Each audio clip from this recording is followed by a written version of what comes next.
di record nggak ini? Oke. Oke, ya Ibu mulai ya. Assalamualaikum warahmatullahi wabarakatuh. Waalaikumsalam Waalaikumsalam warahmatullahi wabarakatuh. Oke, bismillahirrahmanirrahim. Kita mulai acara di malam ya, sore malam hari ini. Ibu sebenarnya cuman kepikirannya tuh baru tadi pagi ya. Karena pada saat bimbingan kemarin, bimbingan proposal ya dengan kalian, itu kalian masih bingung sebenarnya di Metopen ya. Jadi sebenarnya menghubungkan antara judul ya, jadi kan judul itu mesti ada kata-kata variabelnya, kemudian dari judul itu nanti turun ke research question atau apa pertanyaan ya, kemudian tujuan penurunan hipotesis. Nah nanti itu muncul kemudian variabel itu tuh akan muncul di bab 3. Nah bab 3 ini nanti kemudian jadi persamaan regresi ya. Jadi ada persamaannya dan sebagainya. Nah kemarin tuh kalian tuh masih agak bingung. Terus nanti ketambahan Ibu minta juga membahas tentang kalau yang variabelnya tuh ada yang moderat intervening itu juga kalian betul tambahan analisis itu PET analisis ya. Jadi supaya lebih jelas. Nah ini Ibu perkenalkan, di sini adalah Bu Erni ya, panjangnya adalah Bu Erni Suryandari, itu juniornya Bu Arum ya, jadi di bawahnya Ibu ya. Kalian nggak kenal karena beliaunya tidak mengajar di IPEC, nggak tahu kenapa kok nggak mau ngajar di IPEC, tapi beliaunya tuh kalau di reguler mesti sangat terkenal ya, jadi kalian kalau ada teman reguler mesti kenal dengan Bu Erni, kalau anak-anak panggilannya tuh Bunda gitu. Ya, jadi kebetulan beliau ahli bukan ahli ya, ahli tapi nggak ngaku kalau ahli. Jadi ahli statistik. Jadi ini Ibu minta beliau untuk agak lebih menjelaskan mungkin banyak di bab 3-nya ya Bu ya. Jadi nanti kalau kalian kan kalian masih kemarin pas bikin proposal juga ada bayangan masih nggak jelas ya, nanti silahkan Bunda dikasih pertanyaan aja ya supaya ada sesi tanya jawabnya juga lebih enak gitu.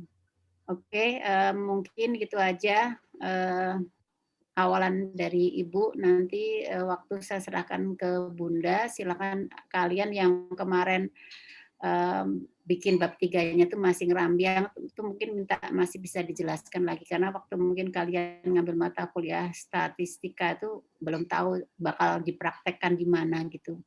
Oke, terima kasih. Sekian saya berikan kepada Bu Erni. Silakan Bu. Oke, bismillahirrahmanirrahim. Assalamualaikum warahmatullahi wabarakatuh. Waalaikumsalam warahmatullahi wabarakatuh. Anak IPEC ya, baru kenal ini kalau Bu Arum famous di IPEC. Bunda sebenarnya ya biasa-biasa aja, kalau di reguler itu terlalu berlebihan ya kan mengatakan seperti itu ya. Oke, jadi nanti kita banyak ke forum diskusinya ya. Kalau untuk riset sendiri, untuk anak S1 itu kebanyakan kalian memakai alat statistiknya SPSS. Kemudian ada yang memakai PLS ya, partial square, mungkin ada. Namun ini nanti kita lebih ke SPSS ya. Jadi dari kalian kan minggu depan itu akan ujian ya, ujian proposal gitu ya. Nah, mungkin ada beberapa hal yang nanti perlu kalian ketahui ya. Jadi kalau masih bingung, kalau kalian pasti sudah menyusun proposal dari bab 1, 2, 3. Nah, seperti yang tadi dikatakan Bu Arum bahwa mulai dari judul, kemudian nanti turun ke rumusan masalah, kemudian ke hipotesis dan analisis itu harus ada benang merah ya. Jadi misalnya kalian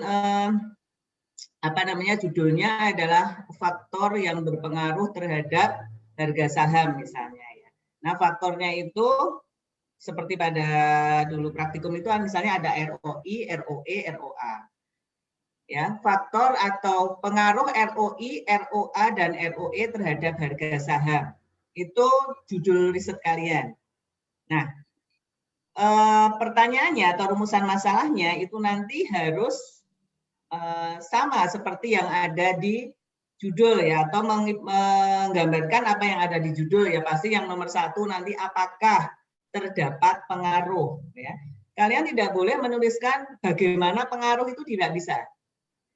Tapi apakah terdapat pengaruh ROI terhadap harga saham, atau boleh apakah ROI berpengaruh positif terhadap harga saham dan seterusnya. Nah, kemudian nanti pada hipotesis itu juga harus ada benang merah dari tadi rumusan masalah. Kalau rumusan masalah berbentuk pertanyaan, kalau hipotesis berbentuk pernyataan. ROI H1 ROI berpengaruh positif terhadap harga saham, H2 ROA berpengaruh positif terhadap harga saham. Dan itu nanti akan tergambar pada model ya, model penelitian, gambar bagan ya. Bagan kotak-kotak itu misalnya ada 3 kotak, ROI, ROA, ROE, Y-nya harga saham. Nah, kalau pada SPSS terutama uji pengaruh, itu kalian harus bisa membedakan antara variabel independen dan dependen. Ya, independen, dependen. Independen itu yang mempengaruhi variabel bebas X-nya, sedangkan dependen itu adalah variabel yang dipengaruhi atau Y-nya. Nah, kemudian nanti masuk ke bab 3, kalau kalian uji pengaruh, nanti sekarang ditanya gini ya, ditanya gini. Kenapa kamu memakai regresi linear berganda Anissa Rahman misalnya? Ya karena skripsi atau karena penelitian terdahulu yang saya pakai juga pakai regresi. Biasanya jawaban mahasiswa seperti itu. Padahal kalian memakai regresi itu karena kalian jawabannya adalah menguji pengaruh. Kenapa pakai regresi? Karena saya menguji pengaruh, gitu ya. Kenapa pakai regresi linear berganda? Karena variabel X-nya lebih dari 1. Kenapa regresi logistik? Karena variabel Y-nya adalah dummy. Jadi kayak gitu jawabannya. Ya, untuk bab 1, saya kira kalian sudah pintar semua ya. Di latar belakang nanti di sini fenomena, motivasi kalian untuk melakukan atau penelitian itu tergambar pada fenomena atau peristiwa. Nanti biasanya akan ditanya ya, jadi ditanya fenomena apa sih yang melandasi kalian, itu dijelaskan. Terus harus ada gap risetnya. Beda penelitian kalian dengan penelitian sebelumnya yang itu merupakan kebaharuan penelitian yang kalian teliti ya. Novelty-nya itu apa gitu. Itu biasanya ditanya ya. Di bab 1 itu adalah fenomenanya apa sama gap risetnya apa. Itu pasti ditanya. Kemudian kalau rumusan masalah dan seterusnya biasanya tidak. Lanjut ke bab 2. Nah, mungkin ada pertanyaan dulu tidak untuk bab 1 dari kalian? Santai aja sama saya ya. Belum ada, Bun. Oh, belum ada. Oke, sip. Aman, Bu. Oke. Belum ada, Bun. Nih, kalau untuk bab 2 itu adalah nanti harus ada teori yang melandasi ya. Misalnya ada, kalian kalau harga saham berarti cocoknya pakai agensi teori. Nah, kalian tidak hanya menerangkan mengenai agensi, tetapi nanti dikaitkan dengan riset kalian itu apa gitu. Kemudian nanti penurunan hipotesis ya. Ke penurunan hipotesis itu nanti akan ditanya logikanya, logika hipotesis. Kemudian ketika kalian mengatakan terdapat pengaruh positif, nanti akan ditanya apa itu maksudnya pengaruh positif, pengaruh negatif ya. Positif itu ketika X-nya naik, Y-nya naik. X-nya turun, Y-nya turun. ROI, ketika ROI-nya bagus, return-nya bagus, maka harga saham pasti naik. Itu pengaruh positif. Hati-hati, ini sering ditanyakan ya, ini sambil merefresh kalian untuk ujian besok, walaupun kita materinya SPSS ya. Seringkali mahasiswa, apa maksudnya positif gitu ya, Dini?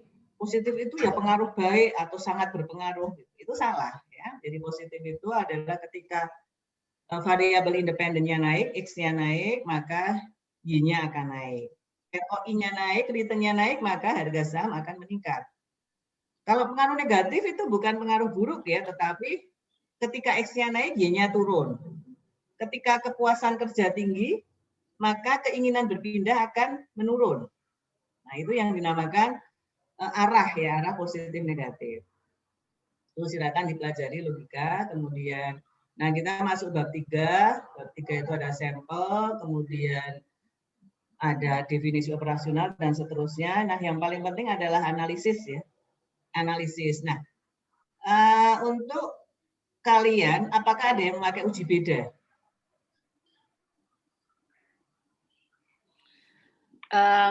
Gini, Bu. Jadi kan mereka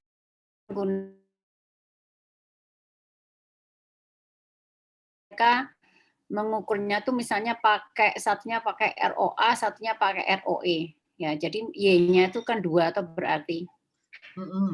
Itu apakah itu perlu pakai uji beda ya? Sementara sih aku males nggak tak suruh dia uji beda dulu, tapi buat apa juga sebenarnya kenapa harus pakai 2 pengukuran gitu loh?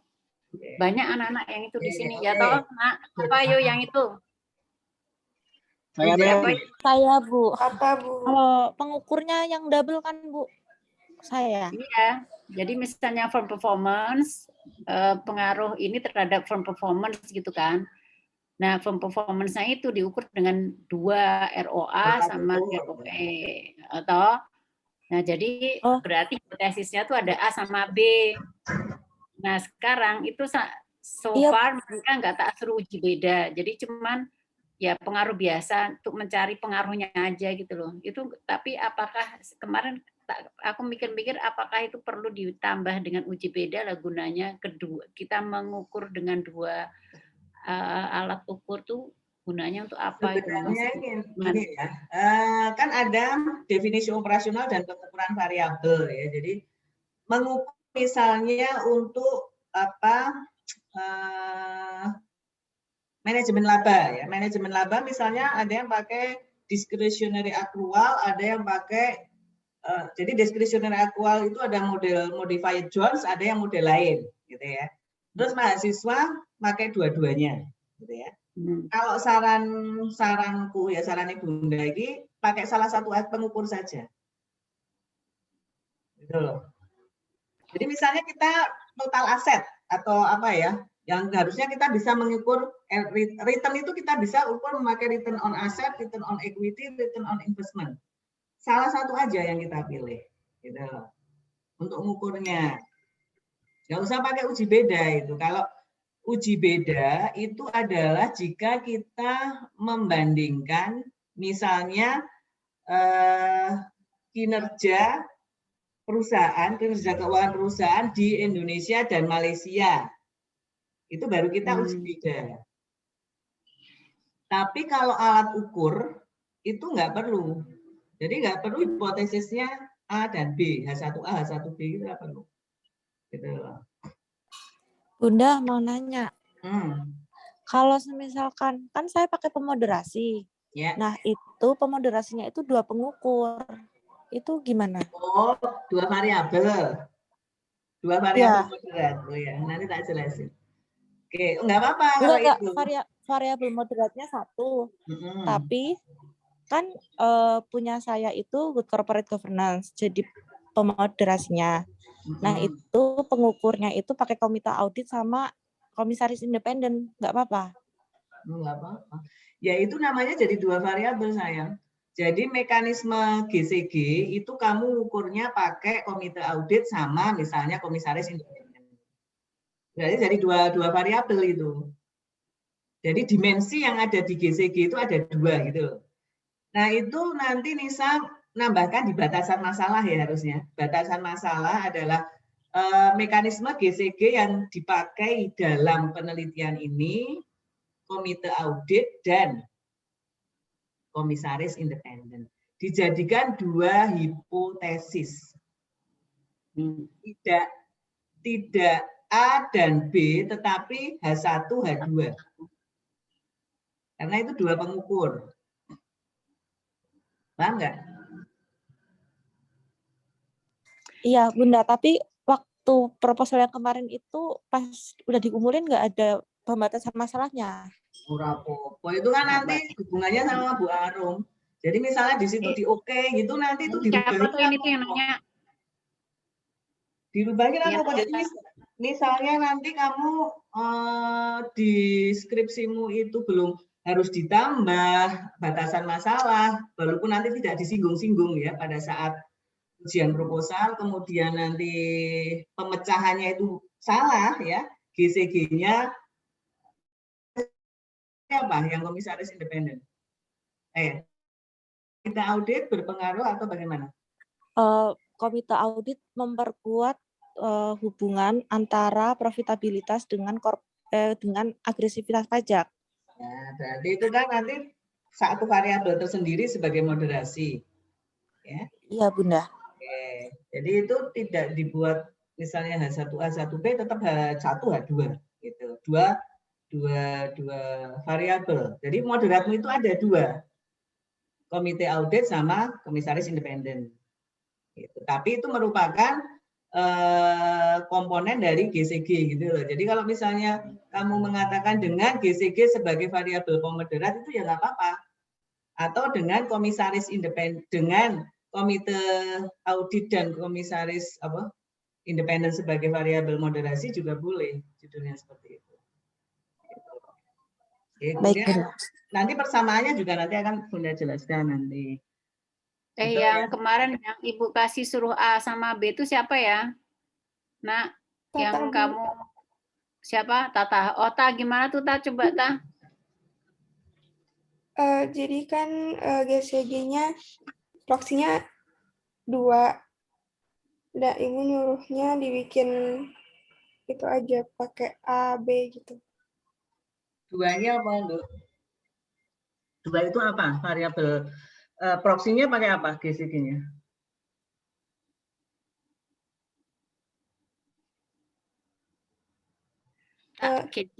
Ini independen komisaris sama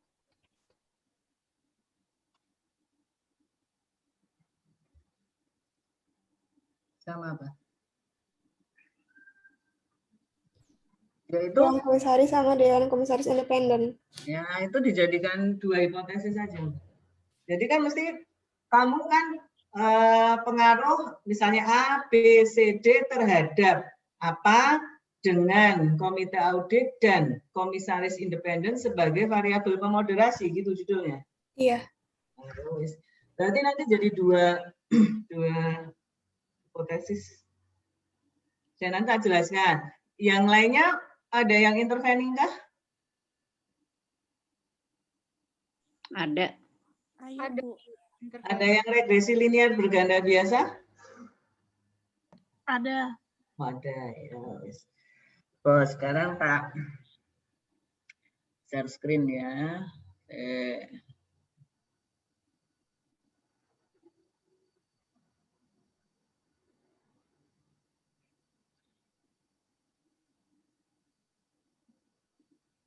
Kelihatan nggak? Ya. Kelihatan, Bunda. Oke. Ini kalau kita belajar regresi berarti kita belajar uji pengaruh ya, harus tahu mana X-nya, kemudian mana Y-nya ya. Disebut regresi linear berganda jika X-nya 1 ya. Jadi nanti kalau kamu yang pakai seperti ini, kenapa regresi linear berganda? Karena menguji pengaruh dengan satu variabel independen. Ya, ini apa namanya? Nanti tak kasih kalian ya nggak apa-apa makna berpengaruh negatif itu apa. Nah, persamaan regresinya kalau dengan model seperti ini kan sederhana, X-nya 1, maka nanti kita pakai persamaan seperti ini ya. Y-nya harga saham sama dengan konstanta plus B, koefisien regresi, ini ROI, ini X-nya plus E. Ya, udah pintar semua, ini hanya merefresh aja. Nanti gambarnya seperti ini. Nah, nggak mungkin kalian pakai sederhana, itu nggak mungkin. Ya, karena akuntansi pintar-pintar ya pasti pakainya berganda. Berganda itu seperti ini. Nah, Nanti modelnya kalau seperti ini silakan ditambahkan, kalau yang belum di sini H1 dalam kurung plus, kalau positif ya H2 plus dan seterusnya. Nah ini persamaan regresinya seperti yang ada di atas ini. Boleh yang atas yang pakai notasi Y, kalau Bunda lebih prefer ke yang bawah ya, harga saham Y-nya sama dengan A plus B1 ROI plus B2 ROE plus B3 ROA. Ya. Oke, ini nggak ada masalah kalau ini. Nah, kalau kalian mempunyai 3 independen, maka hipotesisnya juga 3. Gitu ya. Kalau ini regresi linear berganda biasa. Memakai regresi linear berganda karena menguji pengaruh dengan beberapa variabel independen. Kalau kalian memakai regresi logistik, itu sama, cuman Y-nya itu dummy. Dummy itu misalnya pengungkapan ya, mengenai pengungkapan CSR. Kan nanti kalau pengungkapan itu ngukurnya mengungkapkan 1, tidak mengungkapkan 0. Nah, kalau nanti Y-nya itu pengungkapan harga saham atau pengungkapan CSR, maka pakai regresi logistik nanti. Ya. Oke. Kemudian yang itu tadi ya, yang bingung kan kalian yang apa namanya? Yang stop share. Carikan yang moderasi ya, moderasi. Oke. Ini moderasi yang sederhana. Ya. Variabel moderat itu untuk apa sih? Nanti kalau ditanya ya. Untuk ya, variabel moderasi itu adalah untuk memperkuat atau memperlemah hubungan X dengan Y. Jadi ketidakpastian lingkungan itu nanti akan memperkuat hubungan X dengan Y atau akan memperlemah interaksinya. Ya. Oke, kalau masih yang sederhana seperti ini, X-nya cuman, jadi variabel moderat itu adalah variabel independen juga. Ya, variabel independen berikutnya yang difungsikan untuk memperkuat atau memperlemah. Nanti kalau ditanya apa fungsinya, kita harus tahu ya.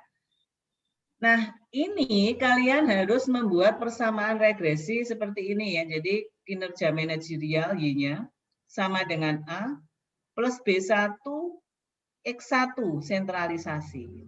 Nah, ketidakpastian lingkungan juga harus dimasukkan sebagai variabel independen atau X2. Kebanyakan mahasiswa ketika membuat persamaan regresi moderasi, moderasinya tidak dimasukkan. Kebanyakan. Nah, ini harus dimasukkan karena moderasi itu juga variabel X. Masukkan B2 KPL. KPL itu adalah ketidakpastian lingkungan. Kemudian berikutnya adalah interaksinya. Yang namanya moderasi adalah interaksi antara X1 dan X2 berpengaruh terhadap Y tidak, memperkuat atau memperlemah tidak. Maka nanti ini sentralisasi kali KPL. Ya. Yang pertama adalah ini B1X1, yang kedua B2X2, yang ketiga perkalian antara sentralisasi dengan ketidakpastian lingkungan, S kali KPL. Ini kalau yang sederhana. Nah, rumusan masalahnya bagaimana? Tergantung tujuan kalian ya. Jadi kalian ini mau membuat satu hipotesis bisa, satu rumusan masalah bisa. Ya, misalnya ini Bunda buat 2 ya. Saya mau melihat ke sentralisasi terhadap kinerja dulu, baru interaksinya. Kalau kalian misalnya mau langsung ke interaksi boleh ya, sentralisasi berpengaruh negatif terhadap kinerja manajerial. Artinya semakin tinggi sentralisasi, maka kinerjanya semakin rendah. Nah, kemudian yang kedua baru kita masukkan interaksinya. Interaksi antara sentralisasi dan ketidakpastian lingkungan berpengaruh negatif terhadap kinerja. Boleh memakai kalimat yang lain ya, kalau kalian biasanya kan gini, ketidakpastian lingkungan memperlemah hubungan sentralisasi dan kinerja. Memperlemah itu berarti berpengaruh negatif. Itu boleh, silahkan kalimatnya. Atau boleh sentralisasi berpengaruh terhadap kinerja manajerial dengan KPL sebagai variabel moderasi. Itu boleh. Ini kalau yang sederhana. Sederhana itu maksudnya variabel X-nya 1, independennya 1, moderatnya 1. Ya kan? Tadi tak buatin contoh ini loh. Nah, ini tak buatin contoh tapi belum tak tulis. Nih.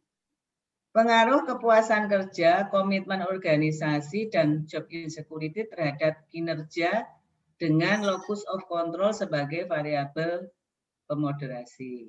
Ya. Ini baru satu seperti ini. Hanya locus of control saja. Ya.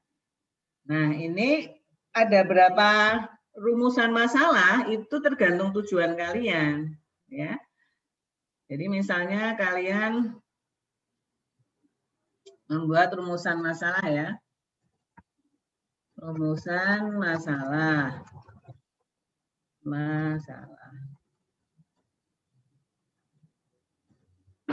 Kan yang pertama, apakah ya kan? Apakah kepuasan kerja berpengaruh positif terhadap kinerja ya kan? Terhadap kinerja tanda tanya. Nah, ini nanti kan ada berapa? 2, 3, ada 5 hipotesis, berarti nanti kita akan membuat 5 rumusan masalah. Ya kan?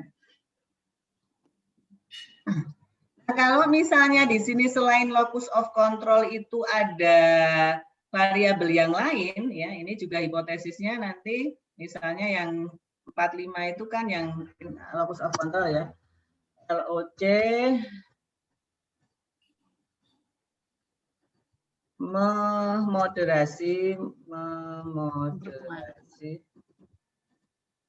hubungan atau memperlemah hubungan juga boleh. Hubungan 4 itu apa tadi? Kepuasan kerja ya, kepuasan kerja dengan kinerja. Oke. Nah, yang 2, 3 ini sesuai panahnya. Nah, yang 5 juga nanti LOC berpengaruh positif boleh terhadap hubungan, itu kalimatnya itu macam-macam boleh. Oke. Nanti buat hipotesisnya juga sama ya. Hipotesisnya ya hipotesis salah satu ya kan. Kalau hipotesis itu pernyataan ya. Jadi kita turunkan dari rumusan. Ya, kepuasan kerja pengaruh negatif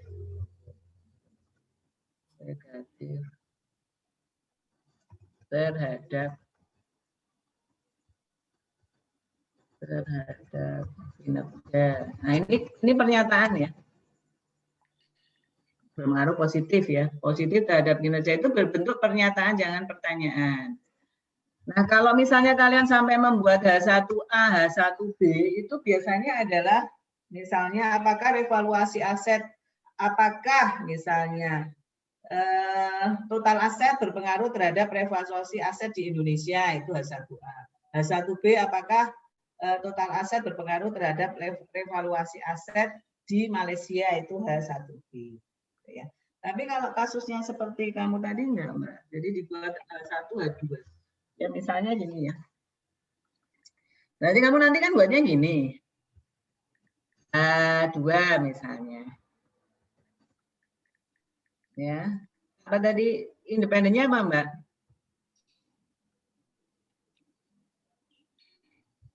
Interaksi antara apa? Atau variabelmu apa sih memperkuat memperlemahmu?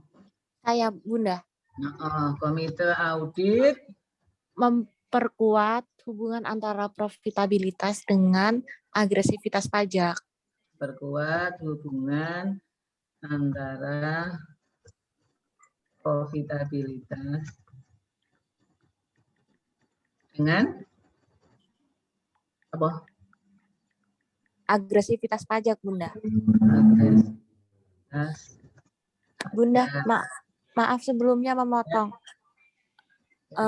Kalau semisal tadi kata Bunda kan kalau misalkan memperlemah itu pengaruhnya negatif gitu ya, Bunda? Iya. Nah, di proposal saya itu memperkuat, tapi itu pengaruhnya negatif, Bunda. Berarti itu salah ya? Enggak, kamu kan gini, komite audit memperkuat pengaruh gitu loh mesti. Iya. Pengaruh, misalnya pengaruh Hubungan negatif. antara profitabilitas. Pengaruh negatif? Iya, tapi waktu penulisan hipotesisnya itu, komite audit memperkuat pengaruh hubungan antara profitabilitas dengan agresivitas pajak, nggak ada negatifnya. Enggak apa-apa.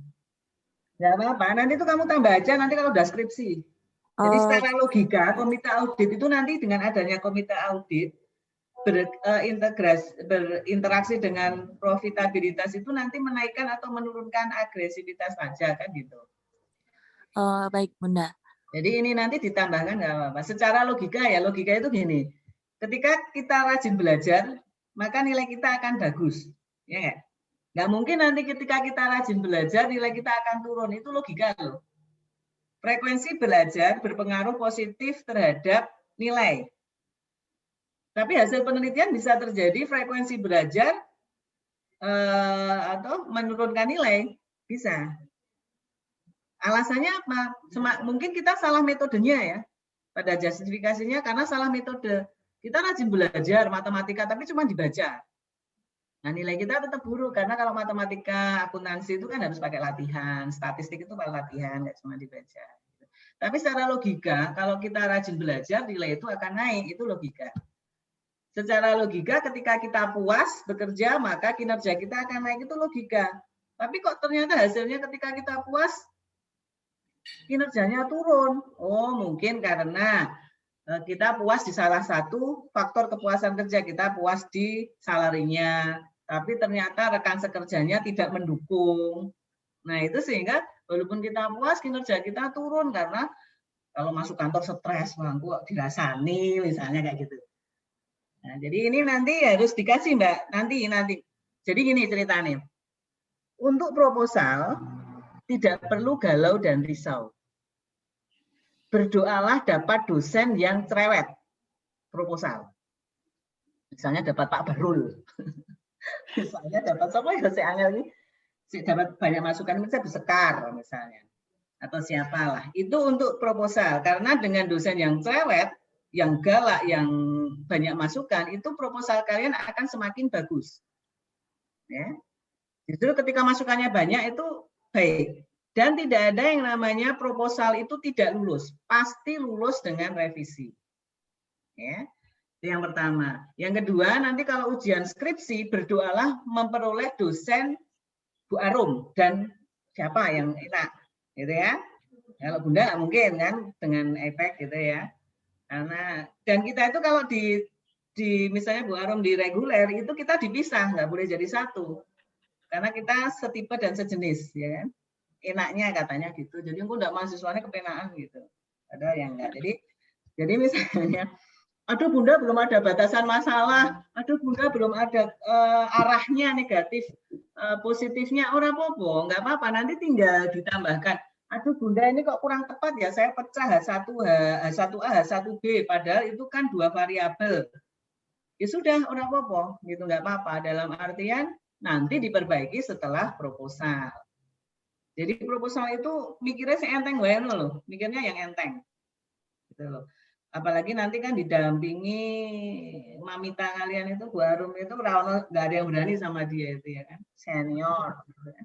Jadi aman ya kan.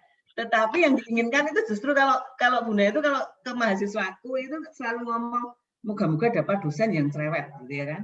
Sehingga nanti masukannya banyak, bagus. Semakin kita banyak masukan, semakin bagus skripsi kita. Seperti itu. Ya. Oke, ini ya kayak gini nih. Nah, nanti kan ada dua. Nah, ini persamaan regresinya bagaimana? Kalau saya ya, ini tak pecah. Kita hapus saja, ini nggak penting. Tak pecah ya. Biasanya saya bingung persamaan regresi ya. Jadi kalau seperti ini bagaimana ya persamaan regresinya? Buat dua persamaan, Mbak. Persamaan satu itu yang tanpa moderat. Tanpa moderat ya. Jadi misalnya ini pakai langsung kinerja ya, kinerja atau performance ya P biasanya ya sama dengan A plus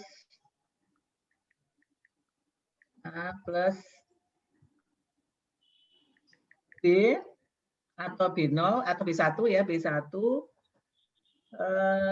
apa ini tadi, kepuasan kerja plus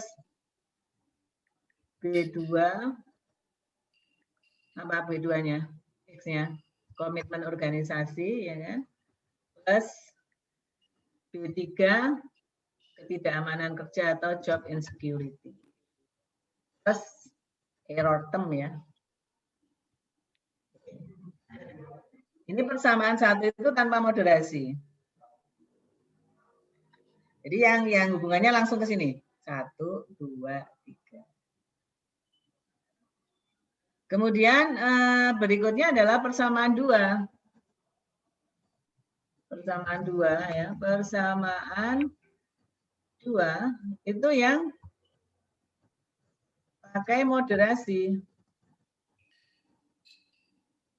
Nah, yang pakai moderasi itu kan tidak semua dimoderasi ya, yang DI tidak misalnya, job insecurity tidak, berarti ini nanti kita tidak pakai, gitu ya, tidak kita pakai. Jadi mungkin ada pertanyaan, boleh nggak Bun dijadikan satu persamaan? Boleh, tetapi nanti hasilnya itu tidak, hasilnya bias ya nanti kalau satu persamaan.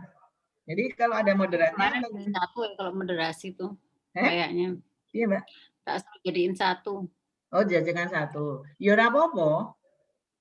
Nah, aku tak dadeke 2 ya. Biasanya tak suruh mecah jadi 2 yang moderat misalnya ini ya. Sekarang saya pakai moderat. Kinerja sama dengan A plus B1 ini ya, kepuasan kerja kali LC ya. Kakak. Iya, Ibu. Plus B2 KU. Terus apa? Plus B3 kakak LC. LC, nah ya LC locus of control. LC dulu. LC ya, locus of control. Plus B4. Sekarang interaksinya. Nah, interaksinya saya ingin Mbak. Masukkan interaksinya. Tadi apa ini berarti? Oh ini kakak sama LUC kan? Kakak kali ini kali LOC plus KO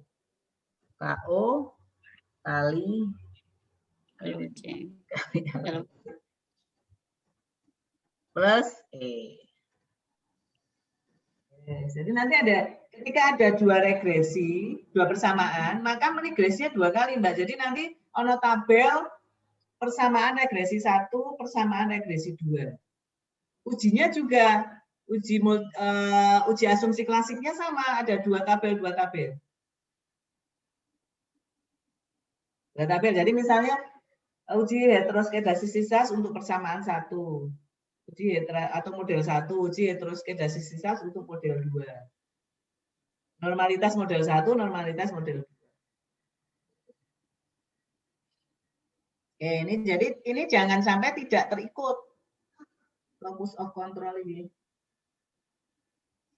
Biasanya kemarinnya aku ayel-ayelan sih, mahasiswa nanya. Bimbingan salah satu dosen ini tidak memasukkan, tidak dimasukkan gimana ini moderate aja gitu. Dan dia tidak berani ngomong ke dosennya, akhirnya aku tak telepon dosennya gitu loh, itu betul ini loh gitu, bukan piye nanti tidak salah persamaannya ke belakang. Ya, ada pertanyaan tidak? Nanti kalau misalnya ada dua apa sebenarnya? 2 variabel moderat di belakangnya ditambahkan boleh atau dibuat persamaan 3 yang pakai moderat satunya. Jadi sebenarnya kita pakai 1 persamaan, 2 persamaan, 3 persamaan ini sama aja gitu. Cuman lebih amannya itu kalau kita pecah. Kalau misalnya ini ada lagi, maka nanti apa? Ini ditambah ini gini. Yang itu merupakan variabel moderat berikutnya itu misalnya B4 komite audit. Nah, terus nanti itu interaksinya ke belakang. Oke, anak-anak. Apalagi yang dibedakan. Jadi kalau misalnya persamaannya dibedakan, itu apakah B1-nya kan tetap sama toh? Sama. Ini tapi kan B2-nya sama, cuma B3-nya sama. Jadi maksudku kan kalau digabung dengan jadi 2 itu loh. Bedanya tuh apa? Cuman bedanya supaya hasil ya biasanya, Mbak. Hah? Hasilnya ini beda ya biasanya. Biasanya hasilnya beda biasanya. Itu makanya ketika hasilnya beda ya gitu biasanya terus tak ini. Oh, dipecah aja. Tak pecah biasanya. Tapi misalnya mau dicoba ini loh. Dicoba kalau pakai 1 persamaan dengan 2 persamaan hasilnya ini podo enggak ya yang diterima gitu. Saya jelas kalau yang persamaan pertama itu nanti tidak akan terkena multicol biasanya. Multicol itu kan terjadi hubungan antara variabel X. Dan ini kan mesti terjadi nanti. Karena apa? Ada interaksi itu ada perkalian antara X1 dengan X2, X1 dengan X3 gitu loh. Tapi misalnya 1 jadikan 1 ya apa-apa gitu. Tapi nah aku biasanya tak pecah. Bu Ija biasanya dipecah juga dia. Tapi misalnya mau dicoba apa-apa kan ini sekalian mula coba pakai kalau pakai 1 persamaan bagaimana langsung dengan moderatnya. Berarti kan nanti nyambung ke belakang. Sama job insecurity itu terus B4. Nah, B4 dan seterusnya itu kan. B4-nya interaksi. LOC-nya dulu. Nah, biasanya gitu. Nah, aku tak pernah biasanya. Oke. Monggo. Nanti dicoba. Nah, anak-anak yang penting dia nggak bingung. Karena kan persamaan itu biasanya bocah ini bingung gitu loh. Oke, yang pakai moderasi ada pertanyaan tidak? Saya cukup, Bunda. Ya. Nanti kalau misalnya dalam perjalanannya kalian bingung, mau japri Bunda, oke, gitu ya. Semasa aku iso tak ajari, semasa aku bisa tak, Bunda bisa tak bantu. Gak apa-apa udah, Bunda biasa siapapun anaknya siapapun kalau tanya ke Bunda dan Bunda bisa biasanya tak bantu. Boleh datang ke rumah, boleh monggo, mau japrian monggo, mau terserah.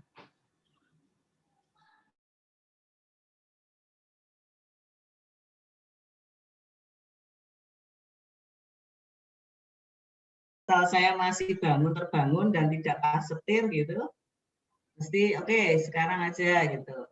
Kita video call misalnya atau bagaimana.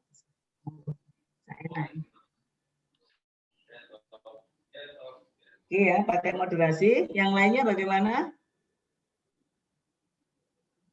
Kalau intervening sekarang ya. Intervening.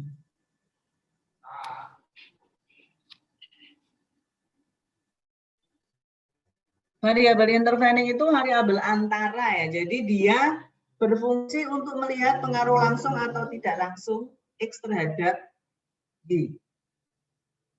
Contohnya ya. Kasus yang akan dibahas ingin diketahui apakah secara langsung terhadap kinerja melalui motivasi.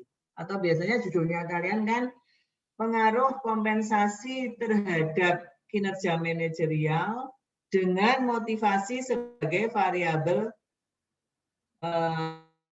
intervening, gitu kan judulnya. Ini juga kalian harus tahu mana variabel independennya. Nah, ini kan. Ya beda ya. Kalau tadi moderating itu kan motivasi anak panahnya ke atas. Dia memperkuat atau memperlemah hubungan. Sedangkan kalau intervening itu dia berpengaruh secara langsung ataukah harus belok dulu ke lain hati ya. Nah, belok dulu ke motivasi baru ke kinerja.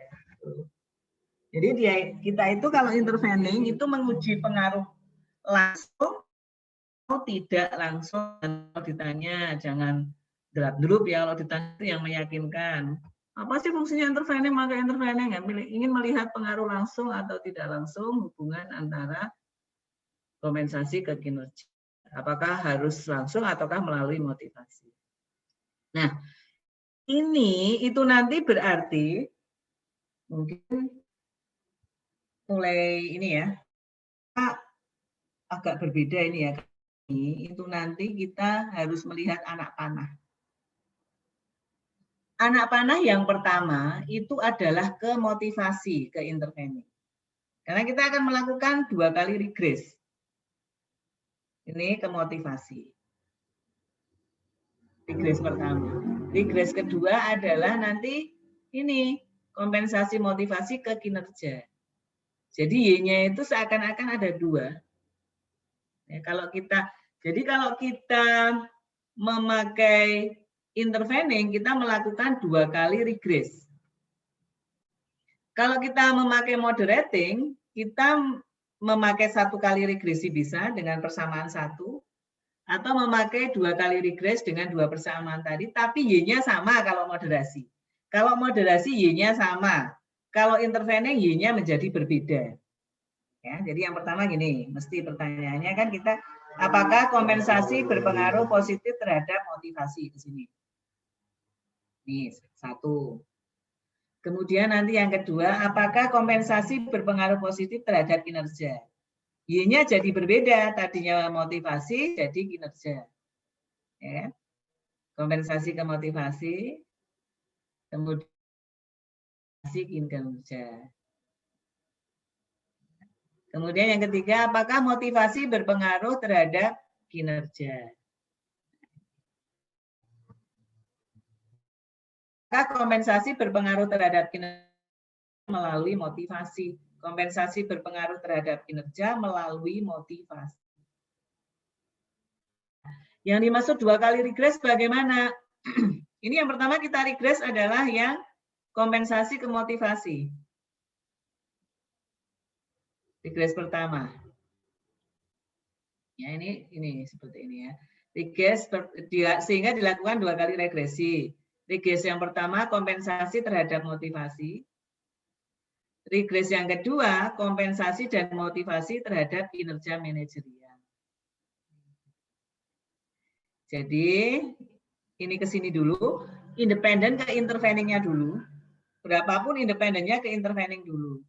Baru nanti dari independen dan intervening ke dependen. Ini nggak ada masalah kalau ini.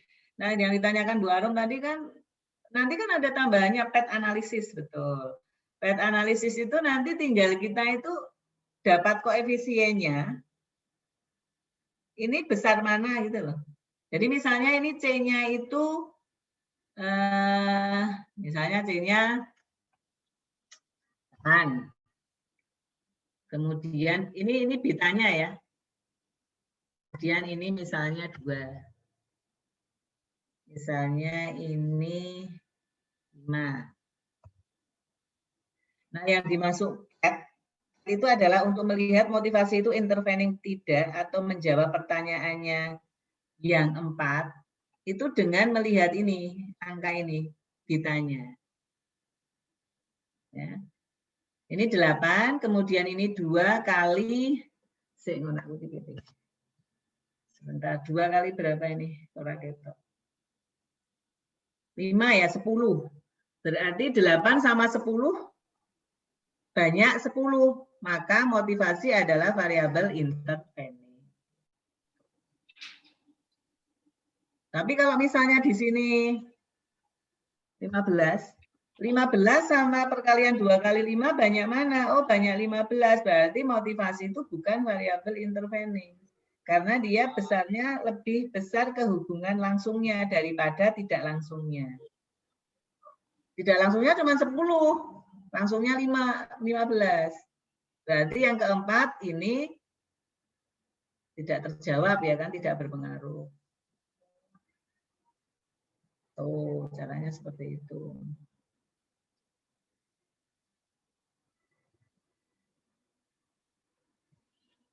Oke. Nah, dilakukan 2 kali regres. Kemudian nanti ketika kalian masuk ke persamaan, sudah dapat hasilnya ya, sudah dapat regresnya, nanti biasanya kalau regresi yang lainnya itu yang dilihat betanya pada unstandardized. Tapi kalau pada intervening adalah pada standardized. Ya. Jadi nanti diuji regres biasa, terus dicari betanya. Betanya itu untuk PET analisisnya, untuk melihat hubungan langsung dan tidak langsung. Ya, kalau olah datanya nanti saja, tidak perlu dipikirkan sekarang, nggak malah bundet. Nanti tak ajari kalau memang perlu.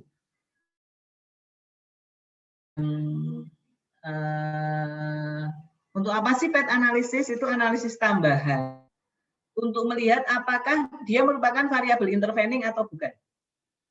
Jadi dia berpengaruhnya harus melewati variabel tersebut atau tidak, PET analisis itu. Maka dibuat jalur, dibuat ini jalur. Kita melihat jalurnya itu lurus atau harus belok kan gitu. Nah, untuk membuktikan motivasi itu variabel intervening atau bukan, itu pakai PET analisis, pakai analisis jalur. Dan ya, saya pertanyaan apa yang mau ditanyakan? Maaf Bunda, mau nanya. Ya. Untuk yang angka tadi dapatnya dari mana ya, Bu? Oh, angka yang tadi? Iya. Nanti kalau sudah kamu regres, itu akan keluar tabel regresi nanti, kalau sudah diolah.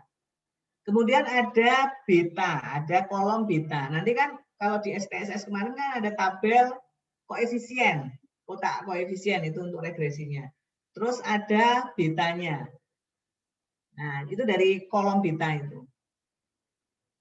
Ini berarti nggak usah menghitung. Untuk sekarang belum mengolah data itu ya, Bun? Belum. Kalian kan persiapan untuk proposal nggak bakal ditanya ya untuk itu. Oh ya, oke. Makasih, Bun. Paling teorinya aja kan harus masuk di bab 3-nya atau penjelasan ya, yang langsung sama tidak langsung. Regresi dengan variabel intervening misalnya. Kamu ditanya gitu karena saya menguji pengaruh, kemudian saya ingin melihat pengaruhnya itu langsung atau tidak langsung melalui variabel ini. Gitu kan. Sehingga saya, kenapa nggak pakai, misalnya kalian pakai PLS gitu. Pakai regresi ya bisa, pakai PLS bisa. Tergantung tingkat apa ya. Jadi kalau kamu kompleksitasnya tinggi, kalau intervening memang enak pakai PLS, gitu ya. Partial square. Tapi pakai regresi juga bisa. Udah banyak. Bab 3 nanti akan ditanya gini juga. Hipotesismu diterima dilihat dari mana? Kira-kira dari mana coba? Besar ujian.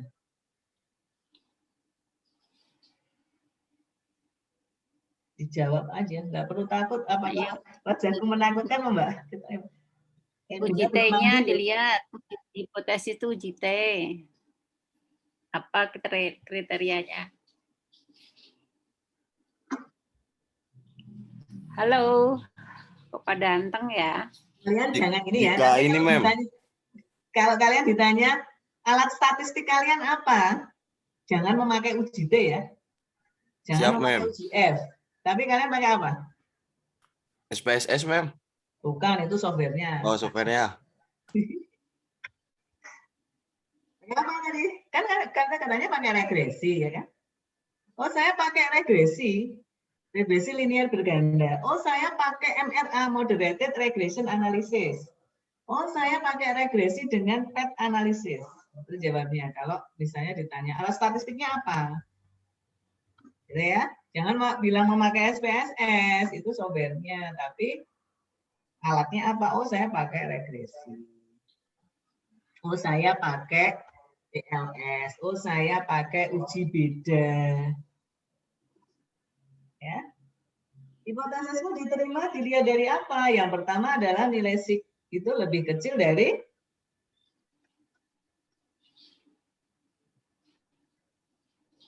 apa nilai siknya? Alfa. Dari alfa, ya. Biasanya kalian pakai alfa 5%. Pertanyaannya lagi, apakah alfa selalu 5%? Tidak, ya kan? Bisa 10%, tetapi paling bagus adalah alfa yang paling kecil sebenarnya. Alfa itu antara 1 sampai 10%. Mahasiswa untuk amannya memakai 5%. Ya, hipotesis diterima jika nilai sig atau p-value-nya lebih kecil dari alfa. Yang kedua apa? Kalau kalian memakai arah positif negatif, maka yang kedua adalah jika koefisien regresinya searah dengan hipotesis.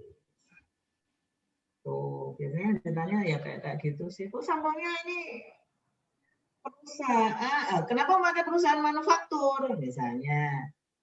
Kenapa seluruh perusahaan yang listing? Kenapa tahun ini sampai tahun ini? Ya dijawab aja. Ya kan? Kemudian kalau yang datanya sekunder itu nggak perlu kalian memakai dari tahun 2000 data keuangan dari tahun berturut-turut dari tahun 2017 sampai 2020. Ada kata berturut-turut itu nggak usah. Karena kalau berturut-turut itu kalian berarti melihat trennya. Apakah kalian mengukur tren kan tidak? Jadi data laporan keuangan dari tahun 2017 sampai 2020. Berarti nanti kalau di 2018 itu tidak ada, itu kalian tetap memakai yang lainnya. Tidak terus kalau berturut-turut berarti ketika di 2018 itu tidak ada langsung hapus jret nggak kepakai gitu loh. Kan emang karena kalian tidak mengukur tren. Nah, kalau misalnya sudah terlanjur ya wis rapuh. Nanti tinggal dikoreksi. Bab 2 biasanya joblok-oblok itu. Oh, risetmu pakai apa? Signaling teori, gitu ya. Kaitannya dengan risetmu apa? Itu yang pertama. Terus yang kedua, pada saat penurunan hipotesis,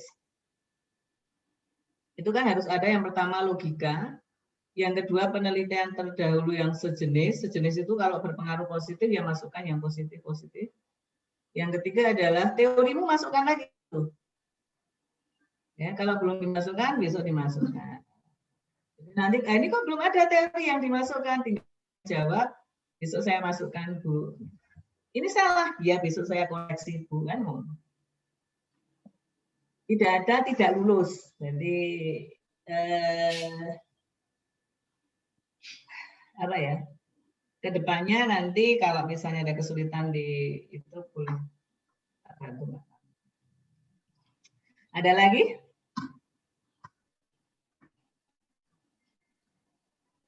Terus ya ditekok kowe bingung lah terus piye? Mbak, ada yang mau tanya enggak? Ya, apa? Logika hipotesis ya dipelajari. Kemudian nanti kalau ditanya apa maksudnya positif, asal maksudnya negatif, jangan menjawab negatif itu tidak berpengaruh atau negatif itu adalah pengaruh yang buruk, itu jangan. Negatif itu adalah jika X-nya naik, Y-nya turun. Kebalikan, jika X-nya turun, Y-nya naik. Nah, jika saya puas, naik kepuasannya, keinginan pindahnya turun.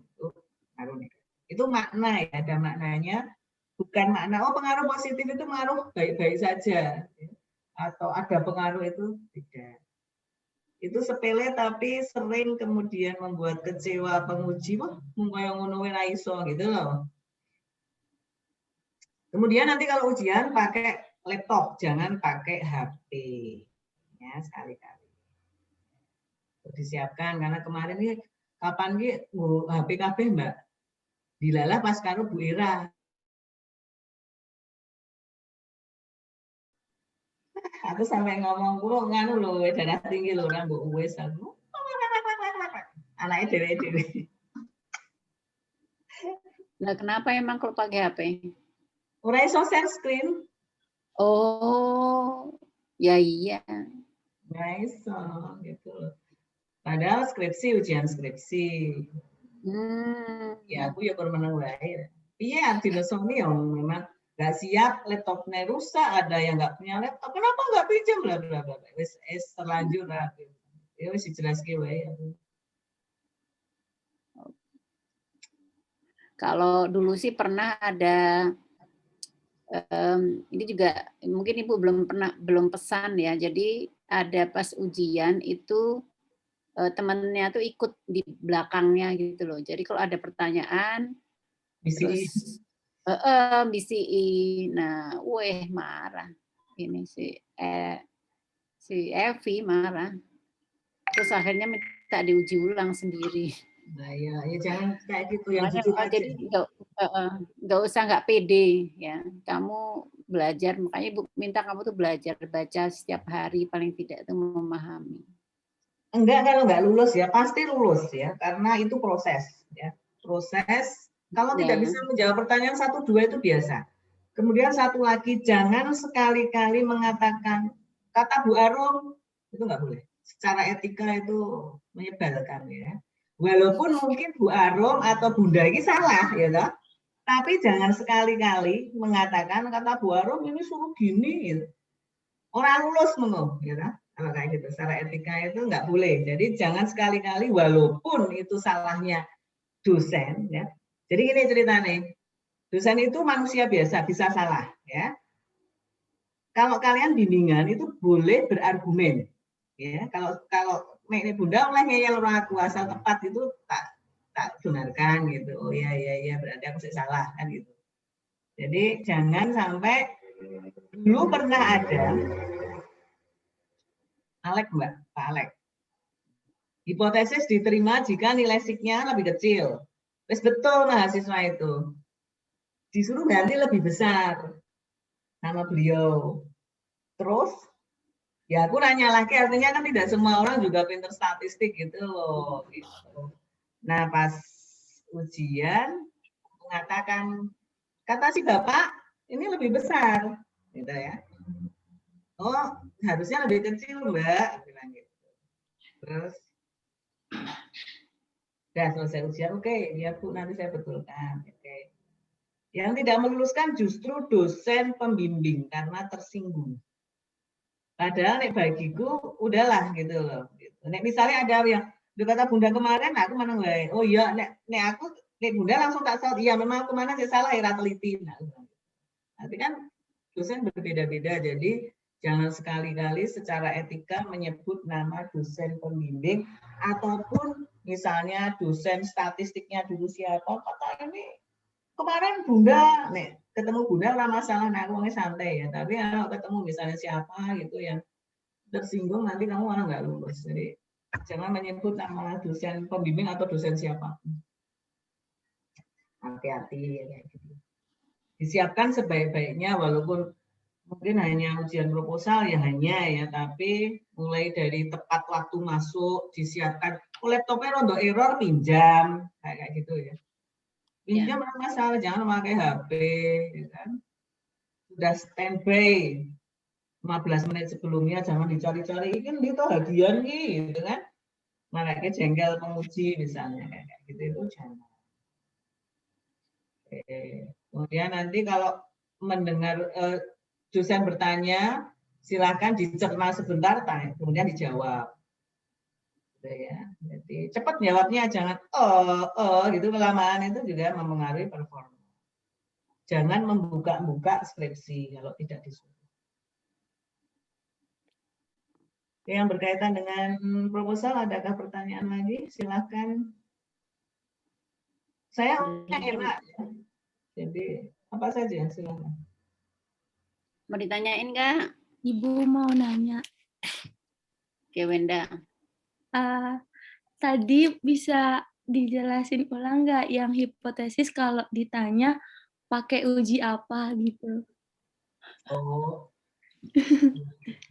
statistiknya ya itu tergantung. Misalnya gini, kamu menguji faktor-faktor yang berpengaruh terhadap evaluasi aset tetap di Indonesia dan Malaysia ya.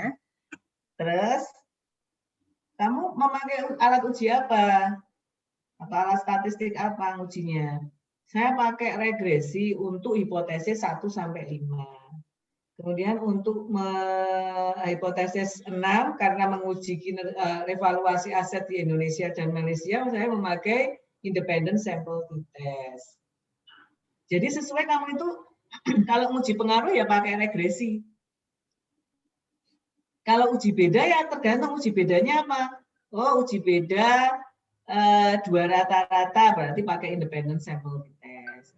Oh, saya memakai ANOVA itu lebih dari 3 yang dibedakan.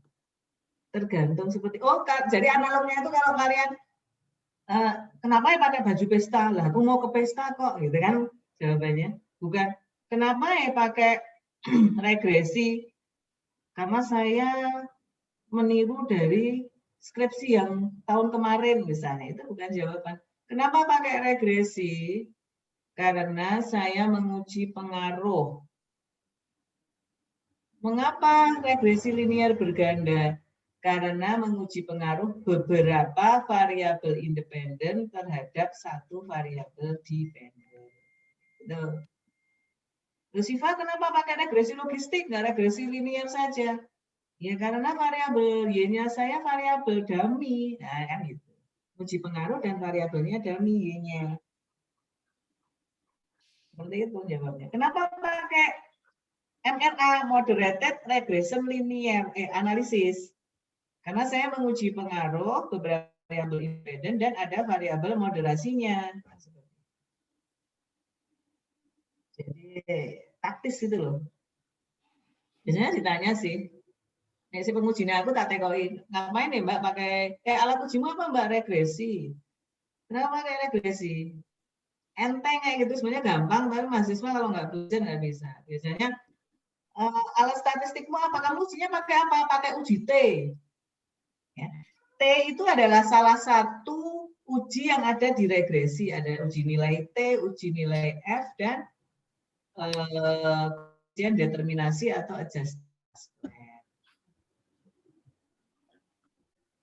Ini pakai SPS semua ya? Ada yang PLS, Bun. Oke, kenapa pakai partial square? Karena penelitiannya kompleksitasnya tinggi. Kompleksitas tinggi itu misalnya kamu pakai interveningnya banyak gitu itu enaknya pakai PLS, partial square. Software-nya Smart PLS. Ya.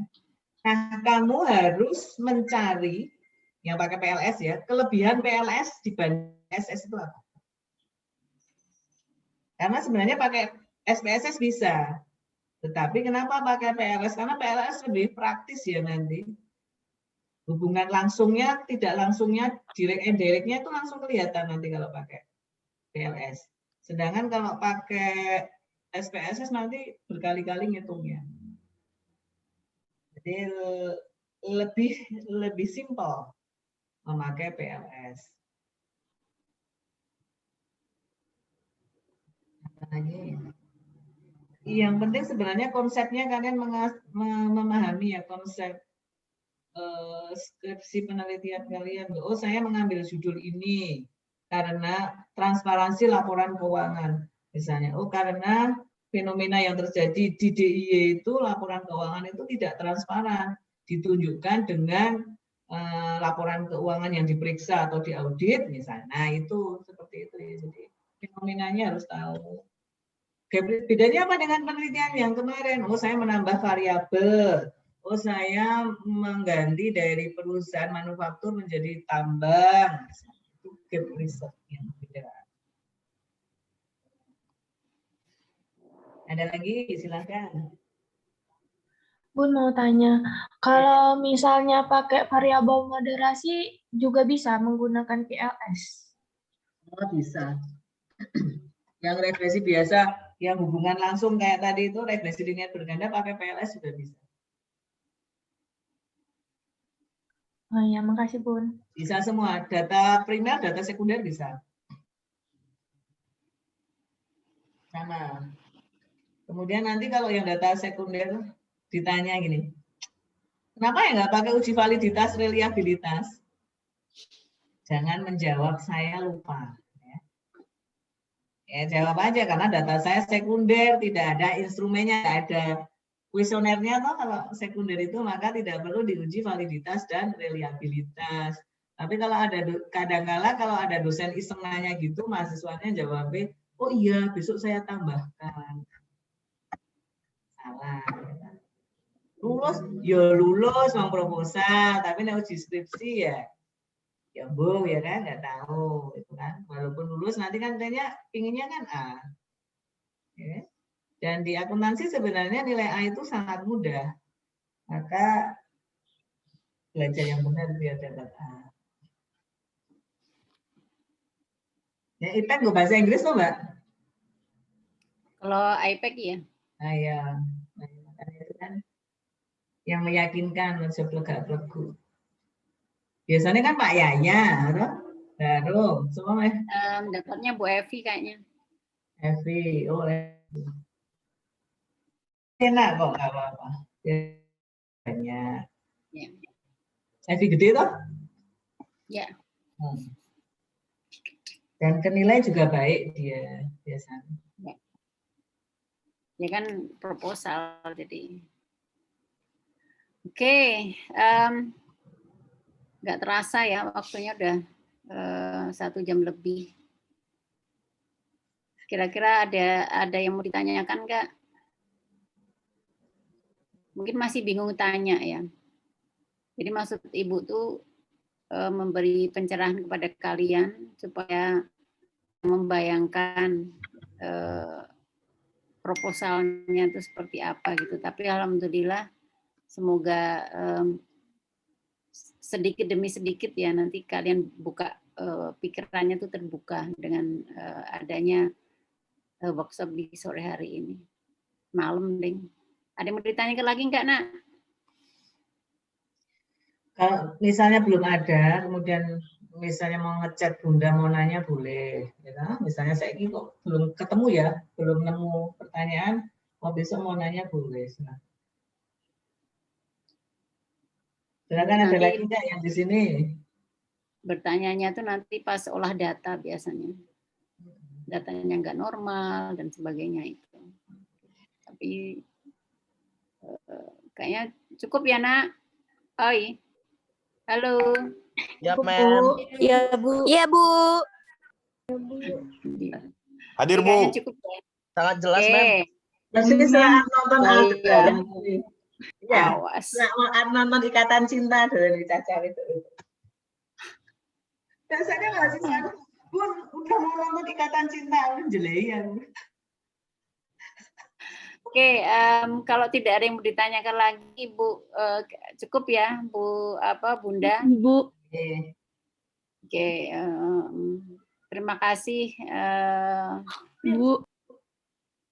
Ibu ucapkan atas ilmunya ya, ilmu pencerahan tentang tambahan tentang bab statistik di malam hari ini. Semoga ilmunya bermanfaat bagi kalian juga bagi Ibu ya, karena belajar itu enggak mesti harus pas mau ujian aja, Ibu juga perlu untuk belajar.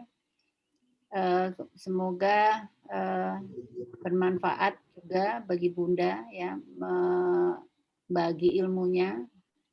Oke, sebelum acara kita tutup, mari kita membaca hamdalah bersama-sama.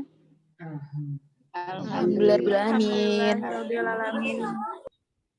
Semoga nanti ujian kalian berjalan dengan lancar, Amin. dengan hasil yang memuaskan ya. Jadi kalian tidak membuat malu Ibu dan membuat malu Bunda juga ya, karena sudah memberi pelatihan ini. Oke, terima kasih. Tidak membuat malu diri sendiri ya. Ya.